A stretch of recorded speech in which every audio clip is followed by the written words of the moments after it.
Hey everybody, this is Alpha Zero from At Your Service in the Morning Time. I am going to do a review on the new episode of Solar Online 2. Now, when I looked at this episode, I thought it was good and interesting because, everything that I think, I want to see is actually there. Now, some of y'all who watch this episode, you're gonna think, oh, what the hell, what's the point of this episode? Okay, I'll let y'all know, the point is giving you the info and telling you how, Kirito being his own detective work or something. Now, I don't understand how his detective skills would be that great or something and so forth, but you saw his skills of being a detective like the first season of SAO, and now we get to see it again this season. And I gotta say, he seems to be more advanced than usual.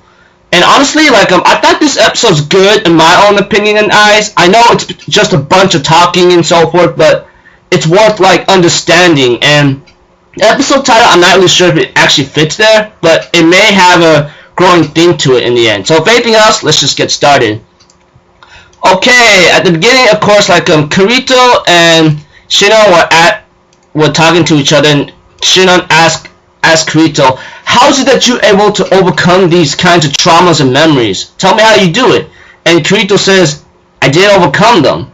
Sometimes I just think about it and just can't let it leave or something, And I just think of it as a certain good reason for it, and I just go well, it is what it is, And then after the opening, Kirito and Shinon were talking about how Death Gun could actually kill people in the virtual world along with the real world, And this was pretty interesting to me in my eyes. Now, I'll be honest with you, I'm gonna tell you in a short explanation better than just I'm trying to explain it in a long way, because you need to watch the episode, how Kirito is doing his detective work and how, Death Gun could actually be doing this. Besides all that, everything else seems to be, going well about electronic locks or something. Kirito says, there's probably 2 Death Guns in the world. One in the virtual world, one in the other. And, when the guy did his cross sign whatsoever, which I'm a Buddhist, I don't even know why I'm trying to show you it. And besides all that, sorry for saying that stupid random crap. Okay, I thought that thing was maybe to give out peace that Kirito might have said, but to me, I thought it gives a signal, a serious signal to go after the person and kill them, No, that's what I really mean, cause it's something about a watch, and then obviously I looked at something and I'm not really sure if it's real or not, but the guy might have injected some kind of drug right into Shinon's body, and she's going crazy right now, and Kirito's hey, calm your butt down real quick, And then there was a scene about the guy who hired Kirito and the Gun Gale Online thing whatsoever, and that's when he told them everything, but Yui actually knew the whole thing, and I think in my mind she hacked into the system, so it's pretty much, it could be obvious that she might have known. And then on Christ or Chris whatsoever in the Alpha Online whatsoever tells them everything, and therefore Lifa also explains Kirito wants to finish the job with the guy, and by the time they're trying to figure out, they all realized that Kirito wants to finish this alone, and they kind of got heckin' ticked off, even crying. But Shilisa says it's Kirito, If he knew what the danger was, he's not gonna involve any of us in this battle. And later on, so far Asuna says, where's Kirito? He's at a hospital or something.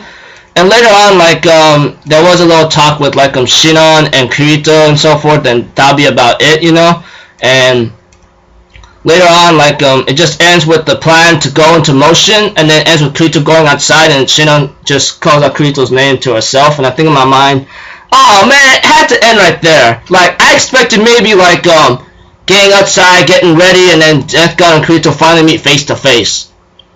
But, it is what it is, I gotta say this episode was pretty good in my own eyes and opinion, because the information was there, even though there's no action or barely any action. You know how I roll. I always look for the information first. If y'all don't know what my information is, character development, story progression, how this thing and that thing works, etc. You all know how I roll. So if anything else, this will be the end of my review.